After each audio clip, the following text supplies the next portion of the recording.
Ganga Goya. Ya, hoy.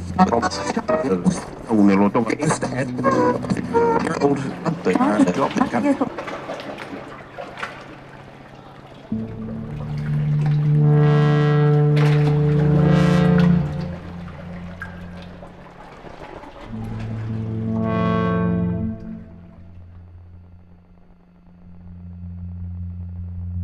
Goya. Ya, hoy.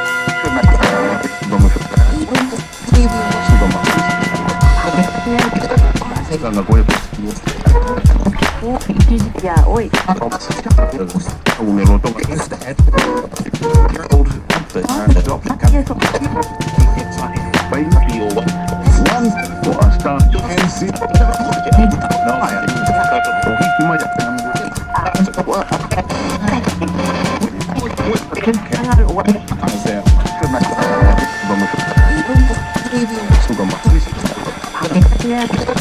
Ganga Goya. Ya, hoy.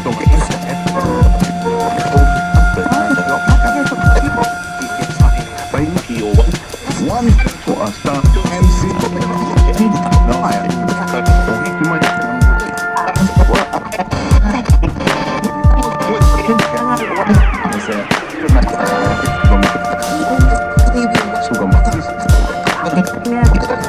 Ganga Goya. Ya, hoy. Un eloto.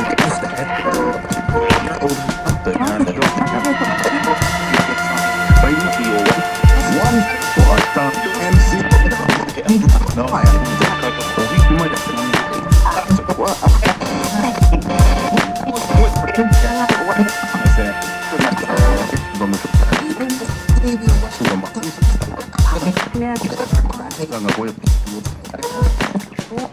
Ya, hoy. Un eloto.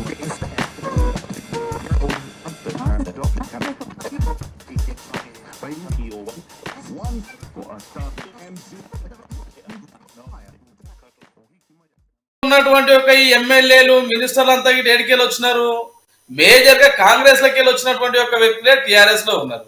అంటే కాంగ్రెస్ వాళ్ళు అవినీతి చేస్తాము అనేటువంటి ఒక విషయం ఇది వాస్తవము అని కాంగ్రెస్ వాళ్ళు చెప్పుకుంటున్నారు. దాంట్లో ఎలాంటి సందిగ్ధం లేదు. ఇంకోటి, ఇలాంటి ట్విట్టర్లు ఎన్ని చేసినా ఎన్ని మాయమాటలు చెప్పినా గానీ కాంగ్రెస్ ను ప్రజలు ఈ రాష్ట్రంలో నమ్మే పరిస్థితిలో లేదు. ఎందుకంటే గతంలో 2018 నుండి ఇప్పటి వరకు ఏ ఎలక్షన్ జరిగినా కాంగ్రెస్ కు డిపాజిట్ గల్లంతైనటువంటి ఒక విషయం ప్రజలు గమనిస్తున్నారు. అదే విధంగా కాంగ్రెస్ లో ఉన్నటువంటి ఒక సీనియర్లు జూనియర్లు ఈ కొత్తగా వచ్చిన వాళ్ళంతా ఏదో కొత్త స్టంట్ లేనికి ప్రయత్నం చేస్తున్నారే తప్ప ఇంకోటి ఏం లేదు. కర్ణాటకలో గిట వీళ్ళు ఉచిత హామీలు ఇచ్చి గెలిచినారు. ఈ హామీలు గిట నెరవేర్చలేక అక్కడ ఉన్నటువంటి ఒక ప్రభుత్వాలు ప్రభుత్వ ఉద్యోగస్తులకు జీతాలు ఇవ్వలేక, అక్కడ ఉన్నటువంటి ఒక ఆర్టీసీ నడపలేక, కరెంట్ ఇవ్వలేక, కరెంటు వ్యవస్థ నడపలేక నానా రకాలైనటువంటి ఒక అవస్థలు పడుతున్నారు. కావున ఇక్కడ కర్ణాటకను చూస్తేనే అర్థమవుతుంది. నేను కావాలంటే మీకు ఒక వీడియో షేర్ చేస్తాను, మీరు ఇప్పుడు దాన్ని చూపెట్టండి ప్రజలకు. కర్ణాటకలో ఆర్టీసీ బస్సులలో ప్రజలు ఏ విధంగా కొట్టుమిట్టాడుతున్నారో ఈ విషయం స్పష్టంగా ప్రజలకు చెప్పాల్సినటువంటి ఒక అవసరం ఉంటుంది కాంగ్రెస్ వాళ్ళు. ఇంకోటి, భారతీయ జనతా పార్టీ కర్ణాటకలో ఓడిపోయిందని చెప్పడం చాలా బాధాకరం. ఎందుకంటే కర్ణాటకలో మేము ఓడిపోయినటువంటి ఒక 20-25 సీట్లు కేవలం 2 నుంచి 3 వేల ఓట్లలో ఓడిపోయినాం. అది మా ఓటు బ్యాంక్ మాకు బరాబర్ ఉన్నది. కాకపోతే అక్కడ ఉన్నటువంటి ఒక సాంప్రదాయ ఓటు బ్యాంక్ ద్వారానే ఓడిపోయింది తప్ప తెలంగాణలో గత 60 సంవత్సరాల నుండి వీళ్ళు ఏమేమి అవినీతి చేసారో అది వీళ్ళ ట్విట్టర్ ద్వారా చెప్పుకుంటే బాగుంటుంది అన్నటువంటి ఒక ఉద్దేశం భారతీయ జనతా పార్టీ తరఫున గుర్తు చేస్తున్నాం. ఎస్, ఒకసారి మనకు అనిల్ కుమార్ గారు కరీంనగర్ జిల్లా గ్రంథాలయ చైర్మన్, ఆయన కూడా బీఆర్ఎస్ పార్టీ నుంచి ఆయన కూడా అందుబాటులో ఉన్నారు. సో అనిల్ గారు, మరి కన్నింగ్ కమలాకర్ అంటూ కూడా ఒక పోస్టర్ని మీరు తెరపై చూస్తూ ఉన్నారు. ఈరోజు గంగుల కమలాకర్కి సంబంధించినటువంటి 9 అంశాలను వాళ్ళు లేవనెత్తు ట్విట్టర్ వేదిక కూడా ప్రజల దృష్టికి తీసుకెళ్తా ఉన్నారు. సో దీన్ని మీరు ఎట్లా చూస్తూ ఉన్నారు?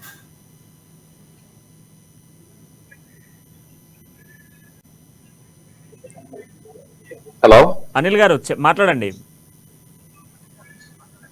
నమస్కారం సార్. ఇప్పటిదాకా మీ వాయిస్ క్లారిటీ లేదు సార్, చాలా డిస్టర్బెన్స్ వచ్చింది. అనిల్ గారు, సో ఏం లేదు అనిల్ గారు, ఇప్పుడు కన్నింగ్ కమలాకర్ అంటూ కూడా ఒక పోస్టర్ని రిలీజ్ చేశారు కాంగ్రెస్ పార్టీ. సో గంగుల కమలాకర్కి సంబంధించి 9 అంశాలను ఛార్జ్షీట్లో మెన్షన్ చేస్తూ ట్విట్టర్ వేదికగా కూడా కాంగ్రెస్ పార్టీ రిలీజ్ చేస్తూ ఉంది. సో దీన్ని ఎట్లా చూస్తూ ఉన్నారు? సార్ కన్నింగ్ కమలాకర్ ఏం సార్, కరీంనగర్ లో గంగుల కమలాకర్ గారి పైన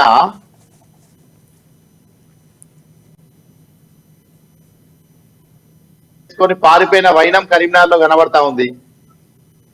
ఇక దీన్ని పట్టుకొని కరీంనగర్ లో మీరు అంతా అబ్జర్వ్ చేయొచ్చు సార్, మొత్తం మనం అబ్జర్వ్ చేస్తూ.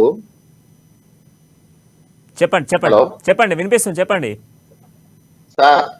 సార్. కాంగ్రెస్ పార్టీ ఇలాంటి మ్యాజిక్లు లాజిక్లు ఎన్ని చేసినా తెలంగాణ ప్రజలు బ్రహ్మాండంగా బీఆర్ఎస్ పార్టీకే ఇక్కడ పట్టం కడతారు. బ్రహ్మాండంగా మంగళ హారతులతో స్వాగతం పలికి మళ్ళొకసారి కేసీఆర్ గారి నాయకత్వం రాష్ట్రానికి శ్రీరామ రక్ష అని కరీంనగర్ లో గంగుల కమలాకర్ గారు వన్ సైడ్, ఒకసారి మీ ఛానల్ ద్వారా ఒకసారి రిపోర్ట్ చెప్పండి. One side there is no chance to other. అసలు వేరే క్యాండిడేట్ లేరు ఇక్కడ. మొన్న ఏదో 30-40 మందిని కాంగ్రెస్ పార్టీ వాళ్ళ నేమ్స్ రిలీజ్ చేసినామన్నారు, దానిలో కరీంనగర్ లేదు దిక్కు. ఇక్కడ కాంగ్రెస్ పార్టీకి దిక్కే లేడు. ఇక్కడ ఛార్జ్ షీట్లు మెమోలు ఇష్యూ చేసేంత ఛాన్స్ లేదు. అసలు కాంగ్రెస్ పార్టీకి ఇక్కడ నాకు తెలిసి డిపాజిట్ కూడా దక్కదు సార్. గంగుల మీద పోటీ చేసి వేయడం అంటే పోషమ్మ ముంగట పోటీలు నిలబెట్టడమే సార్. ఇవన్నీ దుకాణం బంద్ చేయాలి. ఎలాంటి తెలంగాణ రాష్ట్రంలో మీరు కర్ణాటకలో లాగా నాటకాలు ఆడితే ఇక్కడ కలవదు. కర్ణాటకలో లాగా ఇక్కడ ఛార్జ్ షీట్లు పెడతాం, దుష్ప్రచారం చేస్తామంటే తెలంగాణ రాష్ట్రం మొత్తం చాలా, మా రాష్ట్ర ప్రజలందరైనా మా ఉద్యమకారులైనా తెలంగాణ రాష్ట్రాన్ని సాధించుకున్న మహానాయకులు. అదేవిధంగా ఇక్కడ పూర్తి స్థాయిలో ఉద్యమ భావజాలము, అదేవిధంగా గతంలో నక్సలైట్ భావజాలము, మొత్తం విద్యార్థి ఉద్యమజాలము, రైతులు కూడా పోరాట భావజాలం ఉన్నోళ్ళు సార్. ఇక్కడ కాంగ్రెస్ కహానీలకు ఎవ్వరు కూడా లొంగరు. ఇక్కడ వీళ్ళు ఎన్ని దుష్ప్రచారాలు చేసినా వాటిని పటాపంచలు చేస్తూ మరొకసారి కేసీఆర్ గారి నాయకత్వమే శ్రీరామ రక్ష అని మరొకసారి బ్రహ్మాండమైన భారీ మెజారిటీతో తెలంగాణ రాష్ట్రంలో మేము అతిపెద్ద పార్టీగా అవతరించబోతా ఉన్నాం. అతిపెద్ద మానగా వారు వన్ సైడ్ గా అధికారంలోకి రాగబోతా ఉన్నాం. దీనిలో వీళ్ళు ఏం ప్రచారం చేసుకున్నా పట్టించుకునేది లేదు. మేము వీళ్ళు సోషల్ మీడియాలో ఉన్నారు, వీళ్ళు సోషల్ మీడియాలోనే పోటీ చేస్తారు, సోషల్ మీడియాలోనే గెలుస్తారు. మేము ప్రజల్లో ఉన్నాం. ఆల్రెడీ మా గెలుపు ఖాయమైపోయింది. మా అభ్యర్థులు డిసైడ్ అయిపోయారు, మా గెలుపు ఖాయమైపోయింది. వీళ్ళు ఈ ప్రచారాలు చేసుకుంటేనే అయ్యో మేము గెలిచేది ఉండే కదా, ఇది కలనా నిజమా అనే చెప్పుకునే రోజు వస్తుంది. మీరు చూడండి, wait and see. Doctor Anil గారు కూడా కాంగ్రెస్ పార్టీ నుంచి అందుబాటులోకి వచ్చారు. అనిల్ గారు, ఇప్పుడు కాంగ్రెస్ పార్టీ రిలీజ్ చేస్తున్నటువంటి ఛార్జ్షీట్లకు సంబంధించి కావాలనే కాంగ్రెస్ పార్టీ ఇటువంటి బురద జల్లేటువంటి ప్రయత్నం చేస్తూ ఉంది, లేనటువంటి వార్తల్ని క్రియేట్ చేసి మరి బురద జల్లేటువంటి ప్రయత్నం చేస్తూ ఉంది అని చెప్పేసి బీఆర్ఎస్ చెప్తా ఉంది. బట్ బీజేపీ మాత్రం కాంగ్రెస్ పార్టీలో ఉన్నటువంటి ఎమ్మెల్యేలు ఎవరు ఖచ్చితంగా కూడా కాంగ్రెస్ పార్టీ ఏదైతే ఇప్పుడు అధికార పార్టీలో ఉన్నటువంటి ఎమ్మెల్యేలందరూ కూడా కాంగ్రెస్ పార్టీ నుంచి వచ్చిన వాళ్ళే. అంటే కాంగ్రెస్ పార్టీ నుంచి వచ్చినటువంటి ఎమ్మెల్యేలందరూ కూడా అవినీతి చేసే వాళ్ళనేది క్లియర్ కట్గా తెలుస్తూ ఉంది కదా. అంటే కాంగ్రెసే అవినీతి చేస్తూ ఉందని కాంగ్రెస్ మాత్రమే అనౌన్స్ చేసుకుంటా ఉంది అని చెప్పేసి బీజేపీ చెప్తా ఉంది. దీనికి మీరు ఏం చెప్తారు? అన్నగారు మేము చెప్పేది ఏంటంటే, ఇప్పుడు ఛార్జ్ షీట్ అనేది ఏంటంటే, వాళ్ళు ఇన్ని సంవత్సరాలుగా చేస్తున్న అవినీతిని ప్రజలకు తెలియజెప్పడానికి సాక్ష్యాధారాలతో చూపిస్తున్నటువంటి ఒక పత్రం అది. దాంట్లో మీరు ఏ నియోజకవర్గ ఎమ్మెల్యేలైనా ఏ నియోజకవర్గం యొక్క కార్యకర్త చూసినప్పటికీ కూడా ఎక్కడ కూడా ప్రజలు దాన్ని వ్యతిరేకిస్తున్నారా? ఆ ప్రజలు ఆ ఎమ్మెల్యే మీద ఉన్నటువంటి ఆ ఛార్జ్ షీట్లను తప్పు అని అంటున్నారా? ఎవరు అనట్లేదు. అది ముమ్మాటికి వాస్తవాలు. వాళ్ళ రౌడీజాలు, వాళ్ళ అక్రమాలు, వాళ్ళ దందా, వాళ్ళ దాదాగిరి ప్రతి ఒక్క దాన్ని ప్రజలకు తెలియజెప్పే ప్రయత్నంలో చాలా ఘాటుగా మేము దాన్ని వ్యక్తపరుస్తున్నాం. కాబట్టి డెఫినెట్ గా ఇది ఒక ప్రజా దర్బారు అనుకోండి. వాళ్ళు చేస్తున్నటువంటి అక్రమాలను ప్రజలకు తెలియజెప్పాల్సిన బాధ్యత మాకుంది. కాబట్టి కంపల్సరీ తెలియజెప్తాం. ఆ ప్రయత్నమే అక్కడ జరుగుతుంది. దాంట్లో ఎటువంటి తప్పు లేదు. కాబట్టి మేము సవాలుగా వదులుతున్నాం. మన ఛార్జ్ షీట్ లో ఏమైనా తప్పుల తడకలు ఉంటే, మేము చేస్తున్న ఆరోపణలో ఏమైనా తప్పులు ఉంటే చెప్పనండి. ప్రజలను మమ్మల్ని నిలదీయమనండి. ఇప్పుడు ప్రజల్లోకి పోతుంటే ప్రజలు మమ్మల్ని నిలదీస్తున్నా, వాళ్ళు నిలదీస్తున్నా. కాబట్టి ఈ ఛార్జ్ షీట్ ద్వారా మేము తప్పకుండా ప్రజల్లోకి వెళ్తున్నాం. వాళ్ళు చేసిన దాదాగిరి అక్రమాలు, భూదోపిడీలు, చెరువులే మాయాలు చేసిన విషయాలను తప్పనిసరిగా ఈ ఛార్జ్ షీట్ ద్వారా ప్రజల్లోకి వెళ్తాం మేము. ఎస్ నన్నారెడ్డి గారు, ప్రజాక్షేత్రంలో ప్రజలే స్వీకరిస్తా ఉన్నారు ఈ రోజు తీసుకొచ్చేటువంటి ఛార్జ్ షీట్లను అని చెప్పేసి అనిల్ కుమార్ గారు చెప్తా ఉన్నారు. సో మీరేం చెప్తారు? నోటుకు దొంగ కదా ఆయన ఛార్జ్ షీట్ రిలీజ్ చేయాల్సిన అవసరం ఉన్నది కాంగ్రెస్ వాళ్ళు. ముందుగల రేవంత్ రెడ్డి ఏ విధంగా ఓటుకు నోటుకు దొంగ బహిరంగంగా బయటపడ్డాడో, ఏదన్నా ఛార్జ్ షీట్ తెలియాల్సి వస్తే ముందుగల రేవంత్ రెడ్డి ఛార్జ్ షీట్ ఇవ్వాలి. ఆయన ఏ విధంగా బ్లాక్ మెయిల్ చేస్తాడు, ఆయన ఏ విధంగా అక్రమాలు చేస్తాడు, ఏ విధంగా బెదిరింపులకు పాల్పడతాడో, అధికారులను ఏ విధంగా దబాయిస్తాడో, ఆయనకు సంబంధించినటువంటి ఒక ఛార్జ్ షీట్ ఇవ్వాల్సినటువంటి ఒక అవసరము కాంగ్రెస్ వాళ్ళకు ఉన్నది. ముందుగా ఆయన మీద ఛార్జ్ షీట్ రిలీజ్ చేయండి. ఆ తర్వాత నెక్స్ట్ కాంగ్రెస్ అవినీతి చేయలేదు అంటే చాలా సిగ్గుసేటు. ఇలా వైఎస్ జగన్ జైలు తిన్నాడు. ఏ కారణం చేత తిన్నాడు? కాంగ్రెస్ లో ఉన్నప్పుడు అవినీతి చేసిండు కాబట్టి వైఎస్ జగన్మోహన్ రెడ్డి గిట్ట కాంగ్రెస్ ద్వారానే అవినీతి చేసిండు అనేటువంటి ఒక విషయం స్పష్టంగా ప్రజలు తెలుసా తెలియదా? అంటే అవినీతి చేసిండు కాబట్టి జైలు కూడా తిన్నాడు కదా. మరి అదే రాజశేఖర్ రెడ్డి బిడ్డ అయినటువంటి ఒక షర్మిల గారు, ఆమె గిట్ట అవినీతి ఆరోపణలు ఎదుర్కొంటున్నది. నిన్నటి దాకా సపరేట్ పార్టీ పెట్టుకొని వాళ్ళ ఇప్పుడు కాంగ్రెస్ లో కలిసిపోతున్నది. అంటే జనరల్ గా ఈ రాజకీయ రంగుల కోసం, ఎలక్షన్ స్టంట్ల కోసం చేస్తున్నటువంటి ఒక ప్రయత్నం తప్ప దీంతో పెద్ద ఒరిగేలే అనుకుంటున్నా. అదే విధంగా ఇంకొకటి, టిఆర్ఎస్ నాయకులు ఎవరైతే నిజంగా గిట్ట అక్రమాలకు పాల్పడ్డారో వాళ్ళకి గిట్ట నిజంగానే బహిర్గతంగా ఏదైనా చెప్పదలుచుకుంటే భారతీయ జనతా పార్టీ చెప్తే ప్రజలు నమ్ముతారు తప్ప ఈ కాంగ్రెస్ నమ్మే పరిస్థితి ఎక్కడిది? ఇలా ఎంఐఎం ఉన్నదాకా ఎవరి చేతిలో ఉండే, కాంగ్రెస్ స్టీరింగ్ ఎవరి దగ్గర ఉండే, ఎంఐఎం చేతిలో ఉండే. కాంగ్రెస్ అధికారంలో ఉన్నప్పుడు టిఆర్ఎస్ అధికారంలోకి వస్తే ఎవరి చేతులకు పోయినది? ఎంఐఎం చేతులకు పోయినది. రేపు ఉదయం మళ్ళా కాంగ్రెస్ వస్తే ఆడికి పోతుంది, ఎంఐఎం చేతులకు పోతుంది అనేటటువంటి ఒక విషయం వాళ్ళు చెప్పుకోవాలి. మేనిఫెస్టో పెట్టుకోండి. మా స్టేరి కాంగ్రెస్ ఒకవేళ ముందుకు వస్తే మా చెయ్యి గిట మొత్తం తీసుకుపోయి ఎంఐఎం చేతులకు పెడతామని వాళ్ళని చెప్పానండి. ముందుగా లేదన్నా ఇచ్చేది ఉంటే మేనిఫెస్టోలు ఇస్తే దాన్ని ఇవ్వాలి. కానీ ఉచిత హామీలు, కానిపోని హామీలు ఇచ్చి ఎరువులు ఇవ్వడం చేతగానటువంటి ఒక కాంగ్రెస్ ప్రభుత్వం గిట ఉచిత హామీలు ఇచ్చి ఇలా ప్రజలను మభ్యపెట్టేటటువంటి ఒక ప్రయత్నం చేస్తున్నారు. కానీ తెలంగాణ ప్రజలు నిజంగా గిట చాలా చైతన్యవంతం కలిగినటువంటి ఒక ప్రజలు, విద్యావంతులు, ప్రపంచ దేశాలలో నలుమూలలలో ఉద్యోగాలు చేస్తూ స్థిరపడ్డటువంటి ఒక వ్యక్తులుగా ఉన్న అక్కడ ఉన్నటువంటి ఒక వ్యక్తులు కూడా ఇక్కడ ఉన్నటువంటి ఒక ప్రజలను ప్రభావితం చేస్తారు. ఖచ్చితంగా భారతీయ జనతా పార్టీ వైపు మొగ్గు చూపుతారు. ఎక్కడైనా భారతీయ జనతా పార్టీ 2-3 సీట్లు అధికారంలోకి వచ్చినది. ఈసారి తెలంగాణలో గిట అధికారంలోకి వస్తాము అన్నటువంటి ఒక విషయం మేము విశ్వాసం వ్యక్తం చేస్తాం. ఎస్. సో అనిల్ గారు, గ్రంథాలయ చైర్మన్ అనిల్ గారితో కూడా మాట్లాడదాం. సో అనిల్ గారు, బీఆర్ఎస్లో ఉన్నటువంటి ఆల్మోస్ట్ నేతలు అవినీతి చేశారు కనుక ఈరోజు మేము ఈ ఛార్జ్ షీట్ బయట పెట్టినా కూడా ప్రజలు అంగీకరిస్తూ ఉన్నారు, ప్రజలు స్వీకరిస్తూ ఉన్నారు. లేదంటే ప్రజలే కాంగ్రెస్ పార్టీని తిరస్కరించే వాళ్ళు కదా. అంటే అక్కడ చేసినటువంటి వాస్తవాలు ఉన్నాయి. భూ కబ్జాలు కావచ్చు, లేదా ల్యాండ్ మాఫియాలు కావచ్చు, చెరువులను కూడా ఆఖరికి వదలకుండా ఈ మంత్రులందరూ కూడా చెరువులను కూడా వదలకుండా కబ్జాలు చేశారు కనుక ఆ కబ్జాలనే బయట పెడతా ఉన్నామని చెప్పేసి కాంగ్రెస్ పార్టీ కరాఖండగా చెప్తా ఉంది. దీనికి ఏం చెప్తారు మీరు?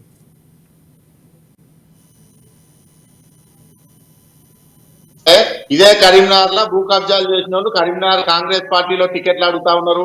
ఎవరు ప్రజలు మొత్తం అబ్జర్వ్ చేస్తా ఉన్నారు. ఎక్కడ కూడా ఇప్పుడు చూడండి, ఎలక్షన్ బాగా దూరం లేదు కదా. రాబో రోజుల్లో ఎవరు ప్రజలు ఏ పార్టీని హక్కుని ఏర్చుకుంటారు, ఏ పార్టీని నమ్ముతున్నారు, ఏ పార్టీ తెలంగాణ రాష్ట్ర ప్రజలకు శ్రీరామ రక్షగా ఉన్నదో రాబో రోజుల్లో ప్రజలే తీర్మానిస్తారు. కాబట్టి మీరు వీటన్నిటిని పక్కన పెట్టి రేపు ప్రజల తీర్పు కోసం వెయిట్ చేయాలి. వీళ్ళ ఛార్జ్ షీట్లకు, దుష్ప్రచారాలకు వెనక్కి తగ్గేది లేదు. మేము అభివృద్ధి మంత్రంతో ముందుకు వెళ్తా ఉన్నాం. తెలంగాణ రాష్ట్రాన్ని తీసుకొచ్చిన ఒక మహానాయకుడే, ఉద్యమ నాయకుడే, ఈరోజు పరిపాలనా దక్షుడే. తెలంగాణ రాష్ట్రాన్ని ఏ విధంగా ఒక జనరంజక పాలన తీసుకెళ్తున్న పెద్దలు కేసీఆర్ గారి నేతృత్వంలో ముందుకెళ్తున్న బీఆర్ఎస్ పార్టీకి సంబంధించిన అధికార పార్టీ రేపు మళ్ళీ రాబో రోజుల్లో అధికార పార్టీలోకి రాబోతున్నది, అధికారంలోకి రాబోతున్నది. మళ్ళీ కేసీఆర్ గారే ముచ్చటగా 3వసారి సీఎం గా కాబోతున్నారు. ఎలాంటి ఇబ్బంది లేదు, ఎలాంటి సందేహం లేదు. వీళ్ళ కళ్ళబొల్లి మాటలకు కబుర్లకు ఎక్కడ కూడా ప్రజలు నమ్మే పరిస్థితిలో లేరు. కాబట్టి నేనేం చెప్తున్నా, కబ్జాకోరులు అనే మాట మీ కాంగ్రెస్ పార్టీ గత చరిత్రలో చూసుకున్నట్టయితే కాంగ్రెస్ పార్టీ మొత్తం, అసలు ఈ కాంగ్రెస్ పార్టీలో సీఎం ఎవరైతారో చెప్పి ఎన్నికలు రమ్మని సార్. వీళ్ళు కాంగ్రెస్ పార్టీ వస్తే 3 నెలలకు సీఎం వస్తాడు, 6 నెలలకు పథకం వస్తుంది, 6 నెలలకు పథకం కొలాప్స్ అవుతుంది. వీళ్ళ మధ్య సమన్వయమే లేదు. దయచేసి నేను ఏం చెప్తున్నా, తెలంగాణ రాష్ట్రానికి మరొకసారి చెప్తున్నా, సీఎం కేసీఆర్ గారి నాయకత్వమే శ్రీరామ రక్షణ ప్రజలు నమ్ముతా ఉన్నారు.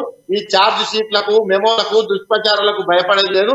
ఇవన్నీ ఏంటి సార్, మీరు చేసింది ఏందో చెప్పుకోమని కాదగాక ఎదురు గిచ్చేస్తారు, ఛార్జ్ షీట్ చేస్తాం, మెమోలు ఇస్తాం. ఇవన్నీ కూడా దుర్బాద్, మొత్తం బక్వాస్ బాతే సార్. మొత్తం ఉత్తమ ముచ్చట్లు ఇవన్నీ పక్కన పెట్టాలి. పూర్తి స్థాయిలో ఎక్కడికక్కడ మా ఎమ్మెల్యేలు, మంత్రులు, ముఖ్యమంత్రి గారు పూర్తి స్థాయి ప్రజలకు సేవ చేసే మార్గంలో ముందున్నారు. నేను మళ్ళా చెప్తున్నా, ఈ రోజు సీఎం కేసీఆర్ గారు దమ్ము ధైర్యం ఉన్న మహానాయకుడు. 100కు పైగా సీట్లను ఏకకాలంలో అందరికన్నా ముందు మేము పోటీలో సిద్ధంగా ఉన్నామని అనౌన్స్ చేసిన దమ్ము ధైర్యం ఉన్న నాయకుడు సీఎం కేసీఆర్ గారు. ఎందుకంటే ఏ పార్టీకి ధైర్యం ఉంది సార్? ఇప్పటి వరకు ఏ పార్టీలో ఎవరు ఎమ్మెల్యేగా పోటీ చేస్తారు అనేది దిక్కులే ఇక్కడ పూర్తి స్థాయిలో మేము ఎన్నికలకు సిద్ధమైపోయినాం. అర్ధరాత్రి ఎన్నికలు వస్తే గెలిచి రేపు అధికారంలో ఉండి ప్రజలకు సేవడానికి రెడీగా ఉన్నది బీఆర్ఎస్ పార్టీ. అంతేగాని మీరేదో కలబొలి మాటలు చెప్తాం, అనిల్ గారు, ఇప్పుడు ఒక మాట, కాజీపూర్ అనేటువంటి గ్రామంలో సర్వే నంబర్ 126లోని 14 ఎకరాల వర్క్ బోర్డ్ ల్యాండ్కి సంబంధించినటువంటి దాంట్లో గంగుల కమలాకర్ బినామీ పేర్లతో రిజిస్టర్ చేయమని చెప్పినప్పుడు ఆ రిజిస్టర్ బోర్డుకు సంబంధించి గంగాధర రిజిస్టర్ కార్యాలయం నుంచి ఒక లేఖ కూడా వచ్చింది. దాన్ని రిజిస్ట్రేషన్ చేయము అని చెప్పేసి బినామీ పేర్ల మీద చేసి కబ్జా చేయాలనుకున్నాడు అని చెప్పేసి ఛార్జ్షీట్లో మెన్షన్ చేసి, అది వాస్తవమా? ఏంటండి? 14 ఎకరాల ల్యాండ్ సర్వే నంబర్ 126లో గంగాధర రిజిస్ట్రేషన్ కార్యాలయం నుంచి ఒక లేఖ వచ్చింది. గంగుల కమలాకర్ 14 ఎకరాలు బినామీ పేరు మీద రిజిస్ట్రేషన్ చేయమన్నాడు అని చెప్పేసి కాంగ్రెస్ పార్టీ ఒక ఛార్జ్ షీట్ను విడుదల చేసింది. ఇది వాస్తవమా? నేను అడిగిన ప్రశ్న మీకు వినిపించిందా? ఎస్ అనిల్ గారు, డాక్టర్ అనిల్ గారు. సో ఇప్పుడు వాళ్ళు చెప్తున్న ఇద్దరు వర్షన్ మీరు విన్నారు కదా. సో డాక్టర్ అనిల్ గారు, మీరు ఏం చెప్తారు దీనికి? బీజేపీ సోదరుడు చెప్పిన దానికి వేస్తాం. మా పిసిసి ప్రెసిడెంట్ గారు ఏదో ఓటుకు నోటు అని అన్నారు. సరే, ఆ ఓటుకు నోటు కిజమైతే మరి ఇప్పుడు అరెస్ట్ చేసి జైల్లో పెట్టాలి కదా. వాళ్ళ ప్రభుత్వాల సెంట్రల్ లో వాళ్ళే ఉన్నారు, స్టేట్ లో వాళ్ళే ఉన్నారు, అన్నదమ్ములు వాళ్ళే ఉన్నారు. మరి నిజంగా మా రేవంత్ రెడ్డి గారు అక్కడ ఆ కెమెరాలలో అతను ఉన్నట్టు కనిపిస్తుంది, కానీ అది ఏంది విషయం, ఏంది కథ, ఎక్కడ డబ్బులు, ఏ దొంగ డబ్బులు అనేది ఒకవేళ మీ దర్యాప్తులో మీరు అది నిరూపిస్తే తీసుకుపోయి జైలు పెట్టే హక్కు మీకే ఉంది కదా, నంబర్ 1. సో ఈ రోజు వరకు అదొక ఆర్థిక నేరంగా పరిగణించబడలేదు, దానికి సాక్ష్యాధారాలు లేవు. అది అసలు ఎవరి డబ్బు, ఏది ఇన్కమ్ ట్యాక్స్ దానికి మేము బదులు ఇచ్చినాము. అది ఇప్పుడు కోర్టులో కేసు కోర్టులో ఉన్నది. Okay, number 1. సో కోర్టులో ఉన్న కేసు మీద ఒక రాజకీయవేత్తలుగా ఇక్కడ ఇద్దరు సహోదరులు కూడా తీర్పు ఇవ్వక ముందే వాళ్ళే జడ్జిమెంట్ ఇవ్వడం, అది ఎంత వరకు సమంజసమో నేను వాళ్ళ విజ్ఞతకే వదిలేస్తున్నాను. నంబర్ 2. నంబర్ 1 ఒకటి ఏంటంటే, ఇక మిగతా ఛార్జ్ షీట్ల గురించి చూస్తే 100కు 100% ఏ ఒక్క ప్రజలైనా మేము చేసే తప్పుల తడక ఉన్నదని అనట్లేదు. ఓకే, ఏ ఒక్క నాయకుడైనా మరి మేము చేసే తప్పుడు ఆరోపణలు అయితే వాటి మీద మేము తీసే ఛార్జ్ షీట్ వాళ్ళ న్యాయస్థానాలకు వెళ్ళమనండి. మమ్మల్ని మేము చేసేది తప్పు అని మా మీద కేసు పెట్టుమనండి. డెఫినెట్ గా అక్కడ ప్రజలు నెలకొల్పినటువంటి కంప్లైంట్లు కానీ అక్కడ వాళ్ళు మేము అవన్నీ చేసినాం. కాబట్టి 100కు 100% ఛార్జ్ షీట్ లో పెట్టింది. ఇది ప్రజలకు మేలుకొలుపు. ఇన్ని రోజులు వాళ్ళు చేసిన అన్యాయాలకు మేము చేస్తున్న హెచ్చరిక. బరాబర్ తెలంగాణ ప్రజల తరఫున వాళ్ళు చేసిన కబ్జాల మీద కాంగ్రెస్ పార్టీ తరఫున మేము హెచ్చరిస్తున్నాం వాళ్ళను. ఇక అయిపోయింది, ఇక జాలిగా ఛార్జ్ షీట్ అంటే తర్వాత పోయేది జైలే. ఛార్జ్ షీట్ అంటే తర్వాత పోయేది ఇక జైలుకే. సరే మా ఏమన్నా చేసి ఉంటే వాళ్ళను ఉన్నారు కదా, వాళ్ళని కూడా చేయమని చెప్పండి. అప్పుడు ఏమైనా ఉంటే మేము కూడా దానికి ఇస్తాం కదా. ఫస్ట్ ఒక కరపత్ని 100% అనిల్ కుమార్ గారు 1 సెకండ్ ఒకసారి దీనికి సంబంధించి బీజేపీ నేత ఏమంటారు నందారెడ్డి గారు? సో మరి అవినీతి కాంగ్రెస్ నాయకులు చేస్తే కూడా వాళ్ళపై కూడా అధికారంలోకి వచ్చిన తర్వాత ఖచ్చితమైన చర్యలు ఉంటాయని చెప్తా ఉన్నారు. సో దీనికి మీరు ఏం చెప్తారు? ఒకవేళ అట్లాగే అవినీతి చేసిన వాళ్ళు అందరిని పంపించాలంటే కాంగ్రెస్ పార్టీ ఉండదు. మీరు కూడా ఒక విషయం గుర్తుపెట్టుకోవాలి. అసలు కాంగ్రెస్ పార్టీలో సీనియర్ నాయకుడు అనేటోడే మిగిలాడు అంటున్నా. రేపు పొద్దుగాల ఎలక్షన్లలో నామినేషన్ వేసేటప్పుడు ఎవరి మీద అయితే రౌడీజం లేదో, ఎవరి మీద అయితే కబ్జాలు లేవో, ఎవడైతే గుండాగిరి చేయలేడో వాడు మాత్రమే నామినేషన్ వేయాలంటే కాంగ్రెస్ లో 4 తలకాయలు గిట్ట దొరకాయి అన్నటువంటి ఒక విషయం తమ్ముడు గుర్తు చేసుకుంటే మంచిది అని చెప్తున్నాను అనమాట. ఎందుకంటే కాంగ్రెస్ వాళ్ళు అవినీతి, గుండాగిరి, రౌడీయిజం, అరే కాంగ్రెస్ ఎలక్షన్లు వస్తున్నాయంటే పాత బస్తులలో అవుతాయి. ఈ దేశంలో కాంగ్రెస్ అధికారంలో ఉన్నప్పుడు జమ్మూ కాశ్మీర్ లో బాంబే ఢిల్లీలో వెళ్తుంది, ఢిల్లీలో వెళ్ళిందంటే బాంబేలో వెళ్తుంది. అంటే బాంబులను మత కల్లాలను సృష్టించేటటువంటి ఒక పార్టీ కాంగ్రెస్ పార్టీ. ఒక చిన్న ఉదాహరణ చెప్తారు బైసా, మీరు ఇక్కడ గుర్తుపెట్టుకోవాలి. కాంగ్రెస్ ఏం చేస్తుందా అంటే ఇందాక టిఆర్ఎస్ వాళ్ళు ఏమో వక్ఫ్ బోర్డు భూములను కబ్జా చేసుకోవాలని చూస్తారు, కానీ వక్ఫ్ బోర్డు తెచ్చింది ఎవరు? కాంగ్రెస్ కాదా? మరి అలా చర్చి ప్రాపర్టీస్ ఏమో చర్చిలకు రైట్స్ ఉంటాయి. అంటే ఉదాహరణకు మనం చట్టపరం మీద మాట్లాడకూడదు, కానీ అవసరం వచ్చింది ఇప్పుడు మాట్లాడాలి. ఎవరో ఒకరు నోరిపితేనే ఈ సమాజం చైతన్యం అవుతుంది. మరి వక్ఫ్ బోర్డు ప్రాపర్టీస్ ఏమో వక్ఫ్ బోర్డుకు సంబంధించినవి ఉంటాయి. మరి టెంపుల్ ప్రాపర్టీస్ వచ్చేసరికి గవర్నమెంట్ ఎట్లయినాయి అంటే ఈ కాంగ్రెస్ నీచ రాజకీయం కాదా ఇది? అంటే కేవలం ఒక జాతి మీద వివక్ష చూపుతున్నటువంటి ఒక కాంగ్రెస్ పార్టీ కాదా? వీళ్ళను ప్రజలు, ఈ దేశ ప్రజలు, ఈ రాష్ట్ర ప్రజలు ఎట్లా మన్నిస్తారు అంటున్నా నేను. అంటే వాళ్ళకు ఒక రైట్స్ ఇస్తావు, వీళ్ళ టెంపుల్కి ఒక రైట్స్ ఇస్తావు, మా టెంపుల్కి ఒక రైట్స్ ఇస్తావు. చట్టం ఎవరు చేసిండని అడుగుతున్నా, కాంగ్రెస్ వాడు చేయలేడా అంటున్నా. అంటే చేసినటువంటి ఒక దొంగతనాలన్నీ మీరు చేసి వాళ్ళ మందిని దొంగ అంటే దాంట్లో అర్థం లేదు. Right, okay. ఇంకోటి, టిఆర్ఎస్ వాళ్ళు ఏం చెప్పి అధికారంలోకి వచ్చిర్రో మనకు అందరికి తెలుసు, ఎంత యుద్ధం జరిగిందో మనకు తెలుసు. టిఆర్ఎస్ వాళ్ళు రెచ్చగొడితే అప్పుడు అధికారంలో ఉన్నటువంటి ఒక కాంగ్రెస్ మన యువకుల యొక్క నెత్తురు దాగి 1500 మంది అమరవీరుల కుటుంబాల త్యాగ ఫలితం ఈ రోజు మన తెలంగాణ రాష్ట్రం ఏర్పడ్డది. అరే ఇచ్చేది ఉంటే నీ సోనియమ్మనో నీ కాంగ్రెస్ నీ చేతుల్నే ఉన్నది కదా. మరి ఆ రోజు ఈ అమరుడు కాకముందు ఎందుకు ఇయ్యలేవు ఈ తెలంగాణను? మరి తెలంగాణ విలీనం అయ్యేటప్పుడు ఒక క్లాస్ పెట్టే విలీనం చేసినారు కదా. ఏదేని కారణం చేత తెలంగాణ ప్రజలకు ఒకవేళ నష్టం జరిగినట్టయితే ఈ తెలంగాణను సపరేట్ గా తీసుకోవచ్చు అనేటటువంటి ఒక క్లాస్ పెట్టే భారతదేశంలో విలీనం చేసినప్పుడే చేసినారు కదా. 1948లో ఈ తెలంగాణ ప్రాంతాన్ని భారతదేశంలో విలీనం చేసినప్పుడు కర్ణాటకలో కొంత భాగాన్ని, మహారాష్ట్రలో కొంత భాగాన్ని కలుపుతూ ఆంధ్రప్రదేశ్ లో కొంత భాగాన్ని కలిపినప్పుడు ఆ క్లాస్ మెన్షన్ చేసిరు కాగానే ఈరోజు తెలంగాణ కళ సాకారమైంది. మరి ఆ క్లాస్ ఆధారంగా ఈ తెలంగాణ ప్రజల ప్రాణాలు కాపాడుతూ ఎందుకు తెలంగాణ ఇయ్యలేదు ఈ కాంగ్రెస్ ప్రభుత్వం అంటున్నా. అంటే జగన్ నాటకం కాంగ్రెస్ వాళ్ళు టిఆర్ఎస్ వాళ్ళు ఇద్దరు కలిసి ఆడుతున్నటువంటి ఒక నాటకం.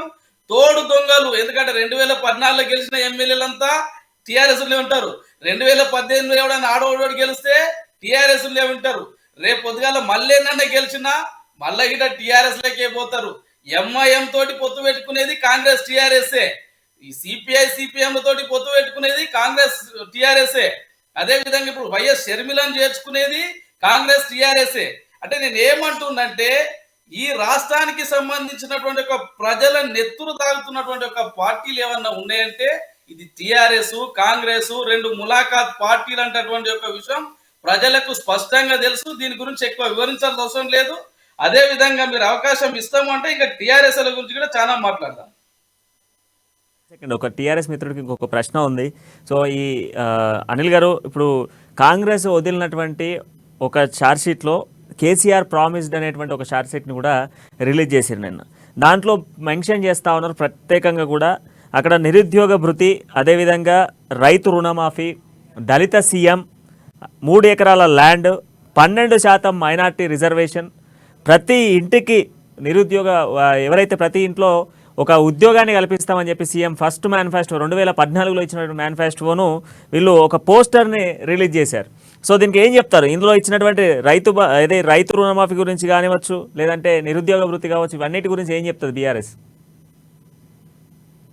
రైతు రుణమాఫీ గాని ఉద్యోగ కల్పన గాని అసలు ఇప్పటి వరకు యావత్తు భారతదేశంలో పెద్ద ఎత్తున ఒక బొనాన్సా నోటిఫికేషన్లను జారీ చేసి పూర్తి స్థాయి ప్రభుత్వ ఉద్యోగాలను కల్పిస్తున్న ఏకైక ప్రభుత్వం బీఆర్ఎస్ ప్రభుత్వం.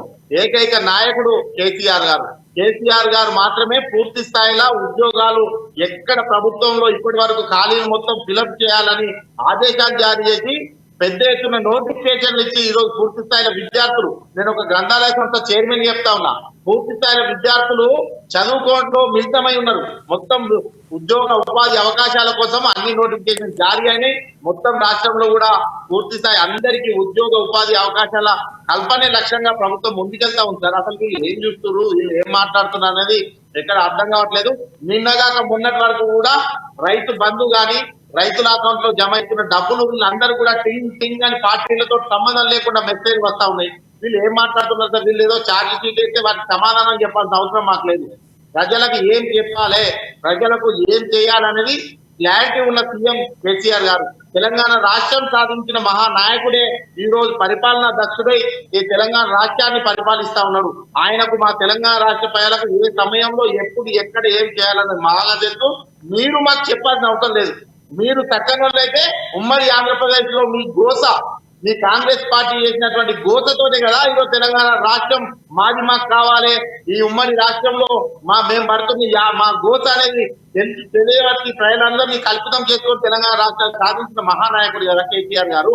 కాబట్టి నేను ఒకటే చెప్తా ఉన్నా, వీళ్ళ ఛార్జ్ షీట్లు, వీళ్ళ దుష్ప్రచారాలు సమాధానం చెప్పాల్సిన అవసరం మాకు లేదండి. మేము ఆల్రెడీ ప్రజలకు పనులు చేస్తా ఉన్నాం, ప్రజల ముందుకు వెళ్తా ఉన్నాం. మేమేం చేసినామో చెప్పుకుంటేనే మాకు సమయం సరిపోతుంది. 24 గంటల సమయం మేమేం చేసినామో చెప్పుకోవడానికే సరిపోతుంది. వీళ్ళ ఛార్జ్ షీట్లకు వీళ్ళ కథలకు ఎవరు భయపడేది లేదు. ఎక్కువ సమయం అది సార్. నేను చెప్తున్నా, బీజేపీ నాయకులు పెద్దలు గౌరవనీయులు అక్కడ కూర్చున్న సార్కి మా కాంగ్రెస్ నాయకులు అనిలన్నకి ఇద్దరు చెప్తా ఉన్నా, మీకు ఏ మాత్రం చిత్తశుద్ధి ఉన్నా, ప్రజల పైన ప్రేమ ఉన్నా, మీ అధినాయకత్వాన్ని నమ్మించి మా తెలంగాణ రాష్ట్ర ప్రజలకు ఏ విధంగా న్యాయం చేయాలి అని చెప్పేసి ఒక క్లారిటీతో గల మాటలతోటి ఎన్నికలకు రండి అని చెప్పండి. వాటితో వస్తే మాత్రమే తెలంగాణ ప్రజలు విశ్వసిస్తారు. తెలంగాణ ప్రజలు చాలా పెద్ద ఎత్తున అందరూ కూడా ఇక్కడ ఉద్యమ భావజాలాలు కలిగి మొత్తం కూడా గతం నుండి ఇప్పటి వరకు కూడా అందరూ పూర్తి స్థాయిలో ప్రజలంతా కూడా అన్ని విషయాల్లో అవగాహన కలిగి ఉన్నారు. ఎక్కడ కూడా మీ మాటలకు మోసపోరు, మీ మాటలకు, మీ చేష్టలకు, మీ ప్రచారాలకు వెనక్కిపోరు. కాబట్టి తెలంగాణ రాష్ట్రంలో మా పార్టీకి తిరుగులేదు. ముచ్చటగా 3వసారి బీఆర్ఎస్ ప్రభుత్వం వస్తుంది. కేసీఆర్ గారినే ప్రజలు నమ్ముతా ఉన్నారు. మీరు ఏదే దుష్ప్రచారాలు చేసి ఇవి ఛార్జ్ షీట్లు, మెమోలు దుకాణాలు పెడితే కలవది. ఈ కర్ణాటక లెక్క ఇది దుకాణం నడవది. అదే విధంగా భారతీయ జనతా పార్టీ పూర్తి స్థాయిలో గత 3-4 రోజులుగా అనేక విధాలుగా కన్ఫ్యూజన్ చేసి ప్రజలను మభ్యపెట్టి పూర్తి స్థాయిలో మళ్ళీ జమిలి ఉందని, అది ఉందని, ఇది ఉందని కన్ఫ్యూజ్ చేశారు. వాస్తవంగా వాళ్ళ నాయకులకు కూడా అధినాయకత్వం ఏం చేస్తుందనే క్లారిటీ లేదు. ఇక్కడ నేను ఒకటి చెప్తున్నా, బీజేపీ పార్టీకి ఇబ్బంది అయినా, టికెట్ ఇవ్వాలన్నా, టికెట్ క్యాన్సల్ అయినా, ఏదైనా ఇబ్బంది ఉంటే చెప్పుకోవాలన్నా ఢిల్లీకి పోవాలి. కాంగ్రెస్ పార్టీకి ఇబ్బంది అయినా, పార్టీ టికెట్ ఇన్నా, పార్టీలో ఏదైనా ఇబ్బంది అయితే పంచాయతీ జంపనీకి ఢిల్లీకి పోవాలి. మాకు తెలంగాణ రాష్ట్రం వేదికగా కేసీఆర్ గారి నాయకత్వంలో మాకు ప్రజలకు ఎవరికి ఏ ఇబ్బంది ఉన్నా ఇక్కడే పరిష్కరించుకొని ఇక్కడనే సమన్యాయం చేసే ఏకైక పార్టీ బీఆర్ఎస్ పార్టీ. దాన్నే ప్రజలు నమ్ముతారు. దాని పట్లనే విశ్వాసం ఉన్నది. ఎక్కువ సమయం లేదు. పెద్దన్నలకు నేను విజ్ఞప్తి చేస్తున్నా, ఎక్కువ సమయం లేదు. రాబో అతి తక్కువ రోజుల్లో తెలంగాణ ప్రజలు ఎవరిని విశ్వసిస్తారో రాబో రోజుల్లో తేలిపోనున్నది. కాబట్టి ఈ దండాలు, ఈ కబ్జాలు ఇవన్నీ ఎవరు చెప్తారు సార్? గతంలో చేసి ఉన్న కాంగ్రెస్ నాయకులా వీటి గురించి మాట్లాడేది. మీరు అసలు మీకు మాట్లాడే నైతిక హక్కు లేదు, మరీ స్పెషల్ గా మా కరీంనగర్ ఏదో వేస్తా ఉన్నారు. మా ఇదే గంగుల కమలాకర్ గారికి భయపడి కాంగ్రెస్ పార్టీలో గతంలో మీసాలు దింపుకొని పెద్ద నాయకులమని చెప్పుకున్న వాళ్ళు ఇక్కడ నుండి వివిధ కాన్స్టిట్యూన్సీలకు పరుగులెడుతున్నారు సార్. ఇక్కడ ఎవరు పోటీ చేయక భూ కబ్జాదారులు మేము పోటీ చేస్తాం, మా దగ్గర డబ్బులు బాగున్నాయని చెప్పేసి దుకాణం పెట్టుకొని ఇక్కడికి వస్తా ఉన్నారు. ఈ భూ కబ్జాదారులను మామన్నాడు కాదు, ఫస్ట్ మీకు భూ కబ్జాదారుని మీ పార్టీలోకి రానియకుండా నికాసైన కార్యకర్తలకు ఇచ్చుకొని మీరు ఎన్నికలకు రండి. బ్రహ్మాండంగా ప్రజలు కూడా బ్రహ్మరథం పడతారు. కరీంనగర్ లో గంగుల కమలాకర్ గారు గెలవబోతా ఉన్నారు. తెలంగాణ రాష్ట్రంలో ముచ్చటగా 3వసారి సీఎం కేసీఆర్ గారే కాబోతా ఉన్నారు. దీనిలో ఎలాంటి డౌట్ లేదు. వీళ్ళకి సమాధానం చెప్పాల్సిన అవసరం కూడా మాకు లేదు సార్. సో డాక్టర్ అనిల్ గారు, మీరు ఏం చెప్తారు? కాంగ్రెస్ పార్టీలో ఉన్నటువంటి అవినీతులన్నీ కూడా బయట పెట్టేటువంటి రోజులు దగ్గరలో ఉన్నాయి. గతంలో కాంగ్రెస్ పార్టీ చేసినటువంటి అవినీతులను బురద జల్లేటువంటి ప్రయత్నమే చేస్తూ ఉన్నారు తప్ప కాంగ్రెస్ పార్టీ బయట పెట్టేటువంటి ఏ ఒక్క ఛార్జ్షీట్తో కూడా అయ్యేదేం లేదు. కరీంనగర్ గడ్డ నుంచి ఇప్పటికే చాలామంది కూడా పరుగులెత్తుతూ ఉన్నారు కాంగ్రెస్ పార్టీలో ఇక్కడ పోటీ చేయాలి అంటే అనేది ఆయన చెప్తా ఉన్నారు. దీనికి ఏం చెప్తారు మీరు? నాయకుడు గ్రంథాలయ చైర్మన్ గారు కాబట్టి వారు గంగుల కమలాకర్ గారు గంగుల కమలాకర్ గారు ఫాలోవర్ కాబట్టి కంపల్సరీ ఆయన తరఫున మాట్లాడవలసింది. దానికి నేను ఎటువంటి అభ్యంతరం వ్యక్తపరచలేను. వారి ఇంతమంది అందరూ ఎక్కువై రావాల్సిందంటే పార్టీ రాష్ట్ర ఒక జాతీయ పార్టీ, ఈ దేశానికి స్వతంత్రం తెచ్చిన పార్టీ, తెలంగాణ ఇచ్చిన పార్టీ. మా అధినాయకత్వం ఈ దేశం బాగోగులు చూడవలసిన పార్టీ కాబట్టి తప్పకుండా మా అధినాయకత్వం ఢిల్లీలో ఉంటది. మేము పోయి రాదు. నేను స్వయంగా ఢిల్లీకి పోయి మా రాహుల్ గాంధీని 10 సార్లు కలిసి వచ్చే సమయంలో మీ ముఖ్యమంత్రిని మీ మంత్రులు ఒక్కసారి కూడా కలిసే అవకాశం ఉండదు అన్నగారు. నేను నా రాహుల్ గాంధీని 10 సార్లు కలిసి వచ్చే వరకు మీరు మీ మంత్రులకు మీ ప్రగతి భవన్ గేట్లు కూడా ఒక్కసారి తెచ్చుకోవు. మీరు ఒక్కసారి కలిసే లోపు నా రాహుల్ గాంధీ గారిని, నా సోనియా గాంధీ గారిని, మా ఖర్గే గారిని నేను 10 సార్లు కలిసిరాగలుగుతా. సో మీ నాయకత్వానికి మీరున్న రీచబుల్ కి, నా నాయకత్వానికి నాకున్న రీచబుల్ కి, అంటే నా పార్టీకి నా కార్యకర్తకు ఉన్న రీచబుల్ కున్న తేడా ఇది.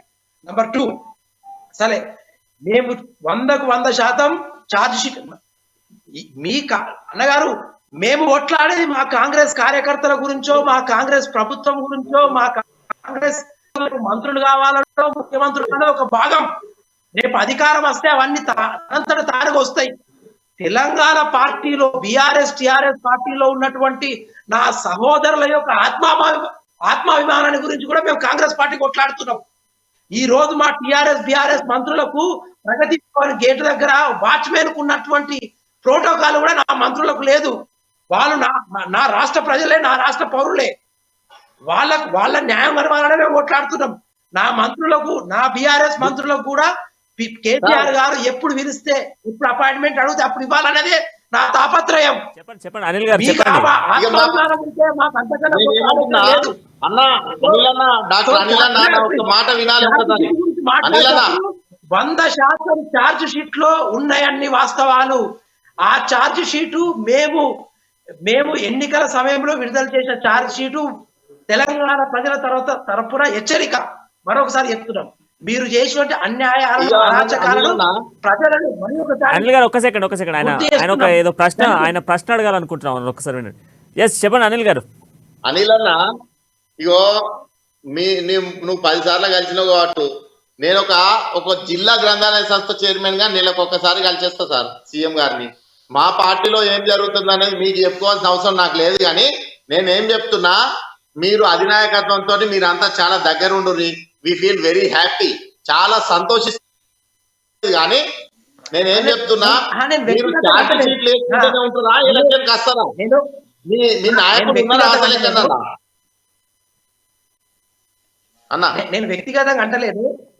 నేను కేసీఆర్ గారు టిఆర్ఎస్ మంత్రులకు గాని, టిఆర్ఎస్ నాయకులకు గాని, టిఆర్ఎస్ తరఫున ఉండేటువంటి ప్రజలకు గాని ఎంత వరకు రీచబుల్ అంటున్నదే నా విషయం.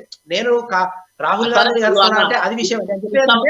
కాంగ్రెస్ కార్యకర్తలకు మా నాయకత్వాలతో ఉన్నటువంటి అనుసంధానము, బిఆర్ఎస్ నాయకులకు, బిఆర్ఎస్ మంత్రులకు ప్రగతిలో అంత ప్రవేశం లేదు, అంత లౌకికవాదం లేదు, అంత ప్రజాస్వామ్యం లేదు. ఇది వాస్తవం. మీ దగ్గర ఉన్నటువంటి మంత్రులు మీరు అడగండి. అది నంబర్ 1.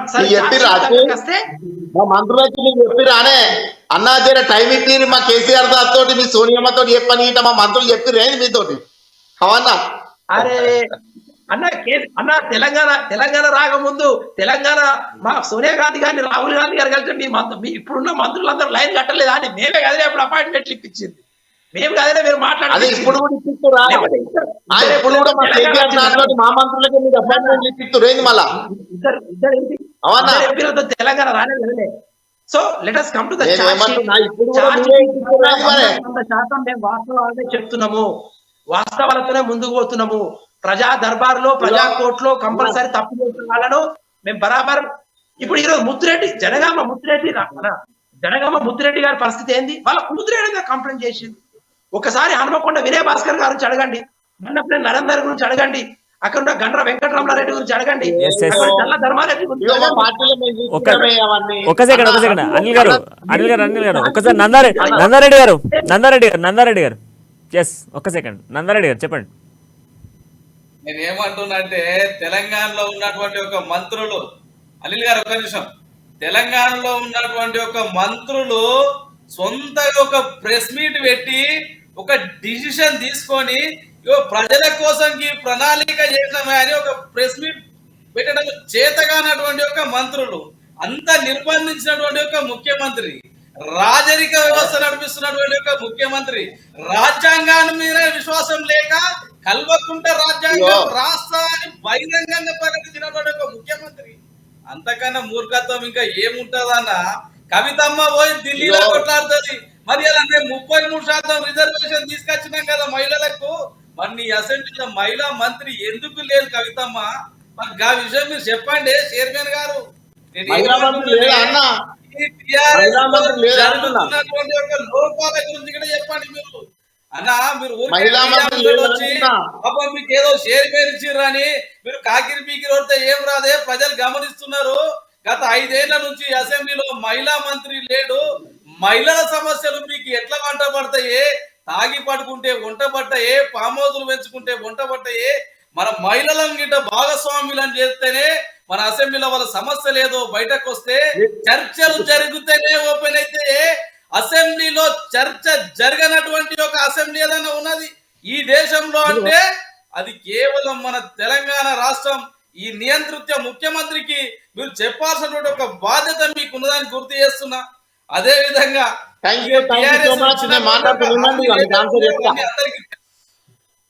అన్నా సార్ హలో అన్నా మీకు వాయిస్ ఓకే ఓకే నేను చెప్పేది వినండి.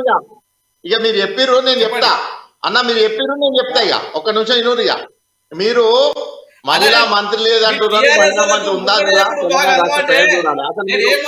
తెలంగాణ రాష్ట్రం ఉన్నారా?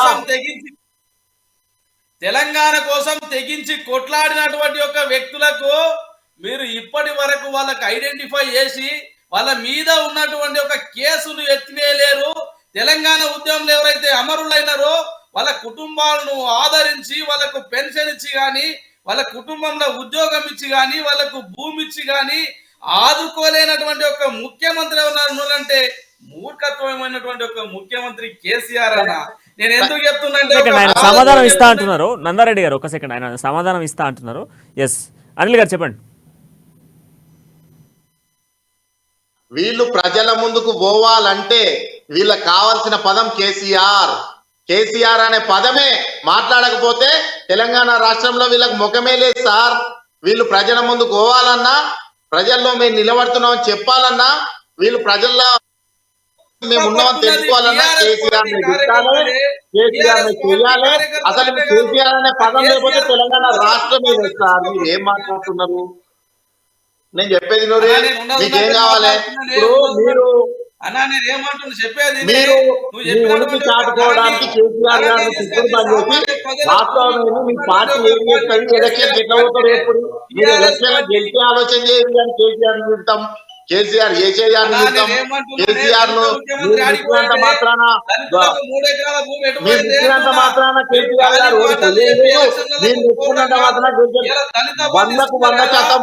100% నువ్వు చెప్పేది అన్నా. దళిత బంధు ఇచ్చినటువంటి వ్యక్తులు మాత్రమే మీకేస్తారు. నందారెడ్డి గారు ఒక్క సెకండ్ ఆయన సమాధానం చెప్తా అంటున్నారు. నందారెడ్డి గారు ఒక్క సెకండ్ చెప్పనివ్వండి. ఎస్ నేను ఏమంటున్నా సార్, చెప్పండి. కేసీఆర్ గారి నాయకత్వమే తెలంగాణ రాష్ట్రానికి శ్రీరామ రక్ష అని తెలంగాణ యావత్తు ప్రజలు నమ్ముతా ఉన్నారు. తెలంగాణ రాష్ట్రంలో ఈ ప్రతిపక్షాలకు కనీసం మాట వినాలన్నా కేసీఆర్ గారి పదం వాడపోతే వీళ్ళకి ఎక్కడ అవకాశమే లేదు. వీళ్ళు ప్రచారం చేయాలన్నా 100 సార్లు కేసీఆర్ తిట్టాలి, వీళ్ళు ప్రజల్లో పోవాలన్నా 100 సార్లు కేసీఆర్ నడుచుకోవాలి. నేనేమంటున్నా అన్న, మా కేసీఆర్ గారికి మరొకసారి నేను దండం పెడుతున్నాను. ఎందుకంటే వీళ్ళు ప్రజల్లో పోవాలంటే మీ నామస్మరణ లేదు, ప్రజల్లో కూడా పోయే పరిస్థితి లేదు. అది తెలంగాణలో ఉన్న ప్రతిపక్ష పార్టీల పరిస్థితి. నేను అనుకుంటున్నా, ఎక్కడ కూడా మీ మాటలు నమ్మరు, మీ బోగస్ మాటలు ఎవరు నమ్మరు. మీరేం చెప్పినా కేసీఆర్ గారే తెలంగాణ రాష్ట్రానికి మళ్ళీ 3వ ముఖ్యమంత్రి. అనిల్ గారు ఒక ప్రశ్న మీకు. నందారెడ్డి గారు 1 సెకండ్ నందారెడ్డి అనిల్ గారు ఒక ప్రశ్న. కాంగ్రెస్ వదిలినటువంటి ఛార్జ్ షీట్ లో ఇంకొక ఛార్జ్ షీట్ కూడా ఉంది. బుక్ మై సీఎం అంటూ కూడా ఒక ఛార్జ్ షీట్ ను మీరు ట్విట్టర్లో తెలంగాణ కాంగ్రెస్ అని ట్విట్టర్లో చూస్తే అందులో ఒకటి కనబడుతుంది. దాంట్లో దళిత బంధు స్కామ్ 2023 అని చెప్పేసి ఒక ఫోన్పే యాప్ని దాంట్లో వాళ్ళు మెన్షన్ చేయడం జరిగింది. సో దాంట్లో మనం డీటెయిల్డ్గా మీరు చూసుకుంటే ప్రగతి భవన్ హైదరాబాద్ తెలంగాణ కల్వకుంట్ల ఫ్యామిలీ అని మెన్షన్ చేస్తూ కేటీఆర్ పే, కవితా పే, హరీష్ రావు పే అండ్ సంతోష్ రావు పే అంటూ కూడా వీళ్ళు ఒక ఛార్జ్ షీట్ని బయటకు వదిలేరు. దీనికి కింద ట్యాగ్ లైన్ 30% కమిషన్ అని చెప్పేసి ఈరోజు పెట్టారు. దీనికి ఏ సమాధానం చెప్తారు? అంటే కాంగ్రెస్ పార్టీకి మీరు ఈ ఒక ఛార్జ్ షీట్కి మీరు ఏం సమాధానం చెప్తారు? నేను ఏమన్నా అంటే వీళ్ళు ఏంటి ఫోన్ పే చేస్తారా, గూగుల్ పే చేస్తారా? కేసీఆర్ కు, కవితకు వీళ్ళందరూ ఏం చేస్తారు? 30% కమిషన్ పే చేస్తారు సార్. 30% కమిషన్ పే చేస్తారా? కాంగ్రెస్ పార్టీ చేస్తారన్న, కాంగ్రెస్ పార్టీ చేస్తారన్న అంటున్నా. ఎస్, బుక్ మై షోలో కాంగ్రెస్ పార్టీ చేస్తుంది. కాంగ్రెస్ పార్టీ చేస్తారన్న ఇది. ఎస్, అది వాళ్ళనే మీరు ప్రశ్నించాలి. ఎందుకంటే వాళ్ళ తెలంగాణ కాంగ్రెస్ అనేటువంటి ట్విట్టర్ ద్వారానే అది బయటకు వచ్చింది. మీరు ట్విట్టర్లలో, ఫోన్ పేలో, గూగుల్ పే చేస్తాం, కవితకు, హరీష్ రావుకు, కేటీఆర్ కు మీరు ఫోన్ పే చేస్తాం, గూగుల్ పే చేస్తున్నారు ప్రచారం చేస్తురా? ఏం చేస్తున్నారు? లేకపోతే మీకు టికెట్లు గిట్ట కావాలని ఏమైనా బేరసారం గిట్ట పెట్టిరా? అసలు ఏం చేయాలనుకుంటారు సార్? వాళ్ళ మాటలు నమ్ముడేంది, వాళ్ళతో మీరు చర్చ పెట్టుడేంది? వాళ్ళ తెలంగాణ ప్రజలు కాంగ్రెస్ పార్టీని ఎప్పుడో మర్చిపోయారు సార్, ఎప్పుడో మర్చిపోయారు. వాళ్ళు లెక్కకే లేరు. అసలు మీరు చెప్పేదాకా పెడుతున్నారు కూడా తెలుస్తలేదు. ఈ సోషల్ మీడియాలో వీళ్ళు ఏం చేస్తుర్రో కర్ణాటక లెక్క ఇక్కడేదో దుష్ప్రచారం చేయాలి, యువకులను మోసం చేయాలి, తెలంగాణ ప్రజలను నయవంచన గురి చేయాలని చెప్పేసి మీరు చేస్తున్న దొంగ నాటకాలను, కపట నాటకాలను తెలంగాణ ప్రజలు నమ్మరు. తెలంగాణ ప్రజలు చాలా అంటే చాలా భావోద్వేదాలతో, ఇక్కడ ప్రేమ ఆప్యాయాలతో ఉన్న తెలంగాణ ప్రజలు సార్. ఈ ఉత్త ముచ్చట్లకు, ఉత్త మన సోషల్ మీడియాలో ఇది పెడతాం, అది పెడతాం, డిజైన్ చేస్తాం, మొత్తం ఒక ఏజెన్సీని మాట్లాడుకొని, డిజైనర్ మాట్లాడుకొని డిజైన్లు పెట్టాలి, 100 మంది స్ప్రెడ్ చేయాలి, దీంతో పాటు మనం గెలవాలి అంటే మీరు సోషల్ మీడియాలోనే గెలుస్తారు. మేము ప్రజల్లో ఉంటాం, ప్రజల కొరకే అభివృద్ధి చేస్తాం, ప్రజల ముందుకు ప్రజల ఏం చేసినామో చెప్పుకొని ప్రజలతో పోతాం. 100% రాబోయే ఎన్నికల్లో 1 సైడ్ అసలు పోటీ లేదు మాకు. నేను చెప్తున్నా కదా, ఇదే డేట్, ఇదే టైం గుర్తు పెట్టుకోండి. ఆఫ్టర్ ఎలక్షన్ నాకు ముచ్చట ప్రజలకు ఎప్పుడు విషయం తెలుసుకుంటే మంచిగా ఉంటది. సగం మంది ఎమ్మెల్యేల టికెట్లు మారిపోతున్నాయి, త్వరలోనే కొత్త లిస్ట్ పంపించబోతున్నాడు మీ కేసీఆర్ గారు. గా విషయం మీరు ఎవరికైతే ప్రకటించారో గుర్తు చేయని వచ్చింది.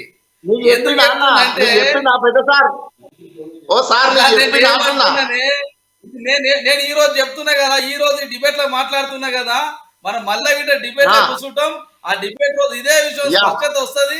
ఆ విషయం మీకు మళ్ళొక్కసారి చెప్తా.